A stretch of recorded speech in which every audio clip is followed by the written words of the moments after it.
نحمده ونصلي على رسوله الكريم اما بعد فاعوذ بالله من الشيطان الرجيم بسم الله الرحمن الرحيم رب اشرح لي صدري ويسر لي امري واحلل عقدة من لساني يفقهوا قولي۔ ایک چیز جس کی ہم میں سے ہر ایک کو ضرورت ہوتی ہے وہ ہے استخارہ کرنا۔ حدیث میں آتا ہے کہ حضور صلی اللہ علیہ وسلم صحابہ کرام کو استخارہ کی دعا اس طرح سکھاتے تھے جیسے قرآن کی سورت کوئی سکھائی جاتی۔ قرآن مجید کی سورت سیکھنا کیوں ضروری ہے؟ کیونکہ اس کے بغیر نماز ہی نہیں ہوتی۔ آپ نماز میں سورت فاتحہ نہ پڑھیں تو نماز ہی نہیں، اور سورت فاتحہ کے بعد کوئی اور سورت نہیں ساتھ لگائیں تو آپ کی نماز نہیں ہوگی، اور نماز نہیں تو دین ہی نہیں۔ نماز دین کا ستون ہے، نماز دین کی پہچان ہے۔ کوئی شخص اپنے آپ کو مسلمان کیسے کہہ سکتا ہے اگر وہ اللہ تعالیٰ کی یہ بات مانتا ہی نہیں، اس کے آگے جھکتا ہی نہیں، وہ بلائے تو آتا ہی نہیں۔ یہ 5 وقت بلاوا آتا ہے، آؤ اللہ کی طرف، حی علی الصلاۃ، حی علی الفلاح۔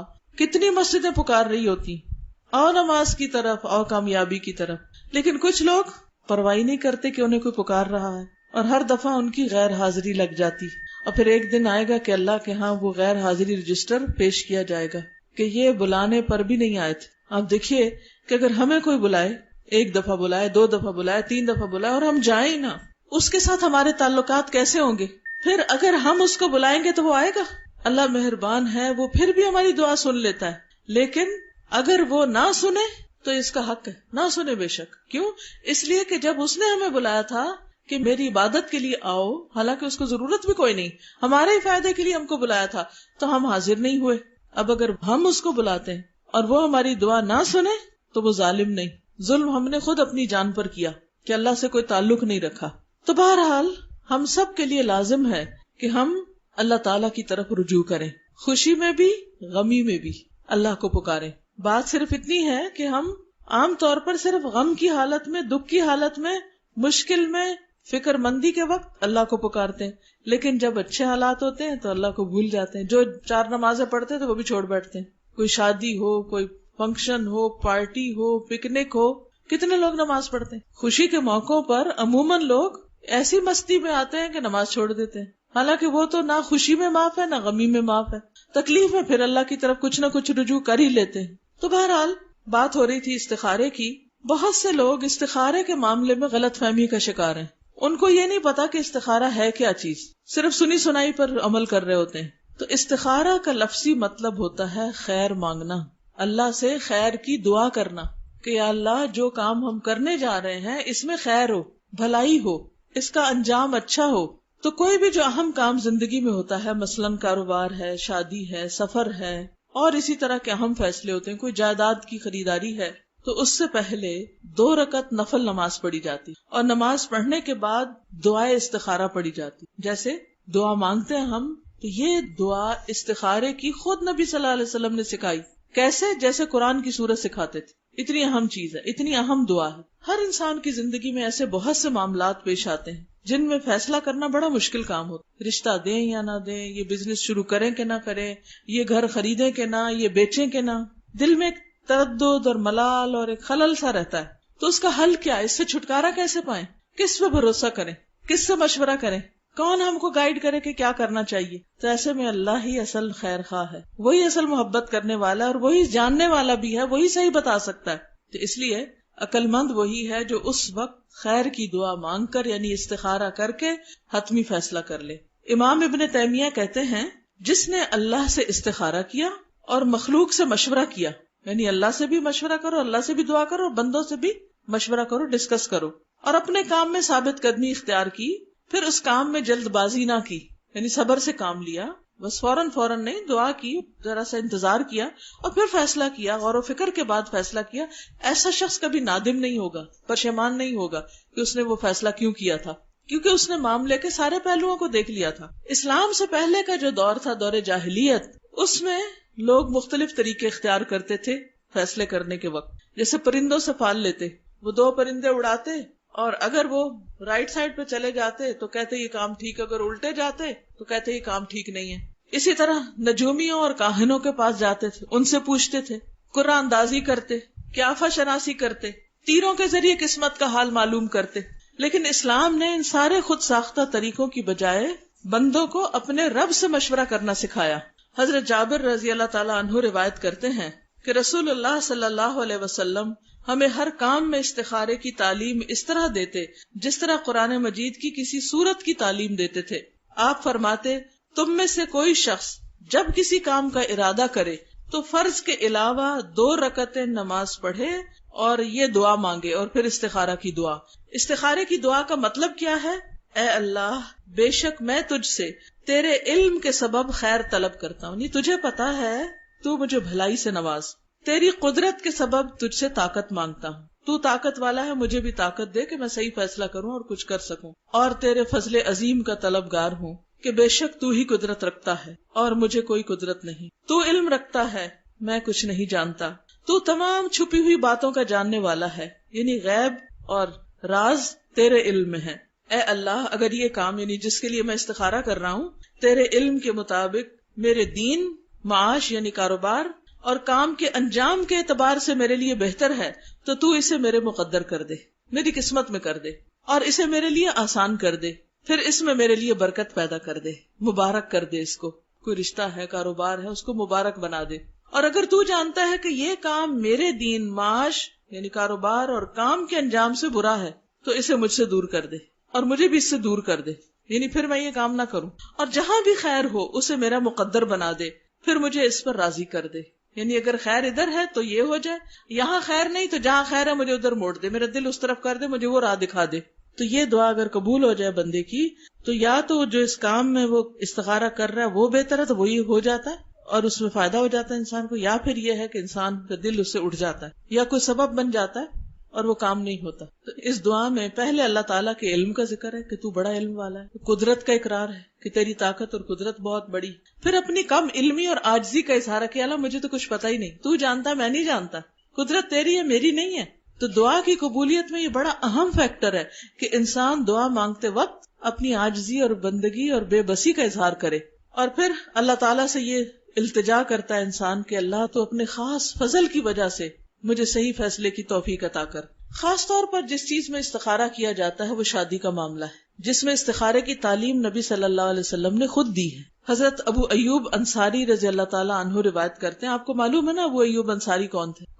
حضور صلی اللہ علیہ وسلم کے میزبان تھے، مدینہ میں ان کے گھر کے آگے اونٹنی رکی تھی اور آپ وہاں تشریف لے گئے تھے۔ تو ان سے روایت ہے کہ رسول اللہ صلی اللہ علیہ وسلم نے فرمایا، منگنی کے ارادے یعنی پیغام نکاح کو لوگوں پر ظاہر نہ کرو، یعنی اگر کہیں سے پروپوزل آیا ہے تو ہر ایک کے بتانا نہ شروع کر دو، اس کو چھپاؤ جب تک کوئی فائنل فیصلہ نہیں ہو جاتا، کیونکہ بعض اوقات کوئی اچھا رشتہ آتا ہے کبھی نظر بھی لگ جاتی، یا یہ ہے کہ اور جو حاسد ہوتے ہیں وہ باتیں کر کے ادھر ادھر خرابی کر دیتے ہیں، رشتہ ہونے نہیں پاتا۔ تو کہا کہ جو اگر کوئی پیغام دے تو اس کو ظاہر نہ کرو، یا کسی انسان سے پہلے نہ بات کرو، بلکہ کیا کرو، وضو کرو، اور اچھے طریقے سے وضو کرو، ٹھیک ٹھاک پورے شعور سے، اور ویسے بھی وضو اچھا کرنا چاہیے، کیونکہ ایک مرتبہ نبی صلی اللہ علیہ وسلم نے دیکھا کہ لوگ پاؤں دھو رہے ہیں اور ایڑیاں خشک ہیں، تو آپ نے بلند آواز سے فرمایا، ویل للعقاب من النار، ان ایڑیوں کے لیے آگ سے ہلاکت، ان ایڑیوں کے لیے آگ ہے۔ یہ کیسا وضو ہے کہ جس میں بس ایسے ہی پاؤں آگے کیے دھویا اور پیچھے سے ایڑیاں خشک، نہ ملا نہ دھویا نہ دیکھا نہ گیلا کیا۔ تو ہر نماز میں اچھی طرح وضو کرنا چاہیے، لیکن استخارے میں اور ذرا دھیان سے، توجہ سے، تاکہ دعا میں دل لگے۔ اور نماز پڑھو جو اللہ نے تمہارے لیے لکھی ہے، یعنی 2 رکعت پڑھو یا 4 پڑھو، جتنی پڑھنی ہے پڑھ لو، کوئی 2 ہی کی شرط نہیں ہے۔ پھر اپنے رب کی تعریف کرو، حمد و ثنا کرو، اس کی بزرگی بیان کرو، پھر کہو، اے اللہ، بے شک تو قدرت رکھنے والا ہے اور میں قدرت نہیں رکھتا، تو جانتا ہے میں نہیں جانتا، اور تو ہی تمام غیبوں کا علم رکھتا ہے، پس اگر تیرے نزدیک اس رشتے میں جس کا نام فلاں ہے، یعنی نام لیا جائے اس بندے کا یا بندی کا، میرے دین، میری دنیا اور میری آخرت کی بھلائی ہے تو اسے میرا مقدر کر دے، اور اگر اس کے علاوہ کوئی اور میرے دین اور دنیا اور آخرت کے اعتبار سے بہتر ہے تو اس کا میرے حق میں فیصلہ کر دے، یعنی پھر میرا رشتہ وہاں کروا دے، یا فرمایا میرا مقدر بنا دے، یعنی جو بندہ میرے حق میں اچھا میرے مقدر میں اس کو کر دے۔ کتنی اچھی دعا ہے، ہر دفعہ نفل پڑھے انسان، اور ہر دفعہ ایسی دعا جو رشتہ آیا اگر وہ نہ بھی ہو تو انسان کو ملال نہیں ہوتا کہ اللہ نے کوئی اور بہتر مقدر میں رکھا ہوگا، کیونکہ ہم اچھے کی دعا مانگ رہے ہیں، اور ہر چیز کا ایک وقت ہوتا ہے، اپنے وقت پر آ کر وہ چیز ہو جاتی ہے، ہم جلدی مچاتے ہیں کہ جلدی ہو جائے، حضرت یوسف علیہ السلام جن کے پیچھے بہت سی عورتیں پڑ گئی تھی تو بڑے پریشان ہو گئے. انہوں نے دیکھا کہیں کوئی ٹھکانا ہے ہی نہیں کہ میں اپنا ایمان بچاؤں, تو انہوں نے اللہ تعالیٰ سے دعا کی, رب السجن احب الی مما یدوننی الی, اللہ میرے نزدیک میرے لیے تو جیل ہی اچھی اس چیز سے جس کی طرف یہ سب مجھے بلا رہے ہیں. تو بہرحال اللہ نے ان کی دعا قبول کر لی, اور لوگوں کے دل میں بھی یہی آیا کہ اس بندے سے جان چھڑاؤ, اس کو جیل میں کر دو, بغیر کسی قصور کے کئی سال جیل میں رہے, حتیٰ کہ وہ خاص وقت آ گیا جس میں نکل کر پھر ان کا واقعی رول ادا کرنا تھا ان کو, جس کے لیے اللہ نے ان کو پیدا کیا تھا. اب آپ دیکھیے کہ اگر وہ 6 مہینے بعد باہر آ جاتے یا سال بعد باہر آتے, کیا کرتے؟ پھر انہیں لوگوں میں پھر پھنس جاتے. تو کئی سال وہ رہے. وَلَبِثَ فِي السِّجْنِ بِضْعَ سِنِينَ, 9 اور اس سے کم کے لیے بدع کا لفظ آتا ہے. کئی سال تک وہ جیل میں رہے, اور وہاں رہ کر ان کو غور و فکر کا موقع ملا ہوگا, عبادت کا, ذکر کا, اپنی پہچان کرنے کا, کچھ اور اللہ تعالیٰ سکھانا چاہتا ہوگا. بہرحال اپنے ایک خاص وقت پر اللہ تعالیٰ نے ان کو جیل سے باہر نکالا, اور اس کے بھی ایک زبردست انتظام کیا, خود سبب پیدا کیا, خود دروازے کھلوا دیے جیل کے. تو اس سے یہ پتہ چلتا ہے کہ اگر کسی کام میں دیر ہو رہی ہے, مثلا لڑکی کی شادی میں دیر ہو رہی ہے یا لڑکے کی شادی میں دیر ہو رہی, تو اس کے پیچھے کوئی اللہ کی حکمت ہوگی, کوئی وجہ ہوگی. کیا پتا آپ جلدی کریں اور دوسرے دن بچی گھر آئی بیٹھی یا کوئی اور ایسی پریشانی لگ جائے, تو اس لیے جلدی نہ مچائیں. اسی طرح ایک اور روایت میں آتا ہے, حضرت انس سے روایت ہے کہ جب حضرت زینب کی عدت پوری ہوئی, زید رضی اللہ تعالیٰ عنہ کے ساتھ نکاح ہوا تھا نا, اور رسول اللہ صلی اللہ علیہ وسلم نے حضرت زید سے کہا کہ جا کر زینب کے پاس میرا ذکر کرو, کیونکہ اللہ تعالیٰ کا حکم تھا کہ اب آپ شادی کریں گے. حضرت زید فرماتے ہیں کہ میں نے جا کر کہا, اے زینب خوش ہو جاؤ, مبارک ہو, مجھے رسول اللہ صلی اللہ علیہ وسلم نے تمہارے پاس بھیجا ہے, وہ تمہارا ذکر کرتے ہیں. اس سے ایک بات یہ بھی آپ دیکھیں کہ صحابہ کا مقام کتنا بڑا تھا, ان کا اخلاق کتنا بلند تھا. یہ وہی شخص ہیں جنہوں نے طلاق دی تھی حضرت زینب کو, نبی صلی اللہ علیہ وسلم انہی کے ذریعے میسج بھیج رہے ہیں. آج تو اگر کسی کو پتا چلے تو وہ وہی ختم کروا دے اور 10 الزام لگا دے. بہرحال زینب خوش ہو جاؤ, مجھے رسول اللہ صلی اللہ علیہ وسلم نے تمہارے پاس بھیجا ہے, وہ تمہارا ذکر کر رہے ہیں, یعنی نکاح کے لیے. تو زینب بولی, میں کچھ فیصلہ نہیں کروں گی یہاں تک کہ میں اپنے رب سے مشورہ کروں. جیسے اوپر کی حدیث میں تھا نا, کسی سے ذکر نہ کرو جب تک استخارہ نہ کرو, کسی بندے سے بھی مشورہ نہ کرو.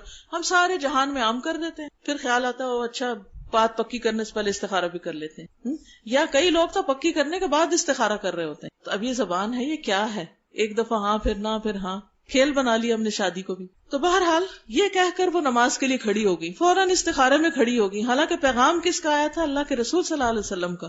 کیا اس میں بھی کوئی خرابی ہو سکتی تھی؟ بعض اوقات ہم کہتے ہیں لو آبویس ہے, اتنا اچھا لڑکا ہے, اب اس کا کیا استخارہ کرنا, یہ اتنی نیک لڑکی ہے, کیا استخارہ کرنا. نہیں, پھر بھی کرو.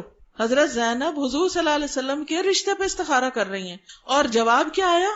اور قرآن نازل ہوا. پھر رسول اللہ صلی اللہ علیہ وسلم بغیر اجازت طلب کیے تشریف لے آئے, کیونکہ اللہ نے نکاح آسمان پہ کرا دیا تھا, اور آپ تشریف لے آئے. یہی استخارے کا جواب ہوتا ہے کہ رشتہ طے ہو جاتا, بات پکی ہو جاتی یا ختم ہو جاتی. تو بہرحال یہ استخارے کا ایک بہت ہی اہم پہلو ہے. تو شادی کاروبار وغیرہ میں تو عام طور پہ ہم استخارہ کرتے ہیں, لیکن زندگی کے بعض اوقات جو اور روزمرہ کے معاملات ہوتے ہیں اس میں ہم نہیں کرتے, پھر پریشان رہتے پتہ نہیں صحیح ڈیسیژن کیا کہ نہیں کیا.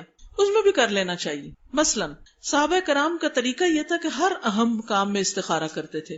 جب رسول اللہ صلی اللہ علیہ وسلم کی وفات کے بعد آپ کو دفن کرنے کا مرحلہ آیا, یعنی آپ فوت ہو گئے اور آپ کو کفن وغیرہ پہنا دیا گیا, تو یہ تھا کہ آپ کی قبر کس طرح کی ہو, بغلی ہو یا شق ہو, سیدھی ہو. اب کوئی ڈیسائیڈ نہیں کر پا رہا تھا, کیونکہ کوئی سمجھ نہیں آ رہی, کوئی تعلیم مل نہیں رہی تھی کہ زیادہ بہتر کیا ہے. تو انہوں نے اس پر استخارہ کیا کہ ان میں سے زیادہ بہتر کیا ہے. بعض اوقات ایسا ہوتا ہے نا, 2 چیزیں آپ کے سامنے ہوتی, تو آپ کہتے ہیں یہ رشتہ بہتر ہے یا یہ بہتر ہے, یہاں جانا بہتر ہے یا یہاں جانا بہتر ہے. تو اسی طرح انہوں نے بھی اس پہ استخارہ کیا. اور کیا ہوا؟ حضرت انس بن مالک کہتے ہیں کہ میں اس وقت مدینہ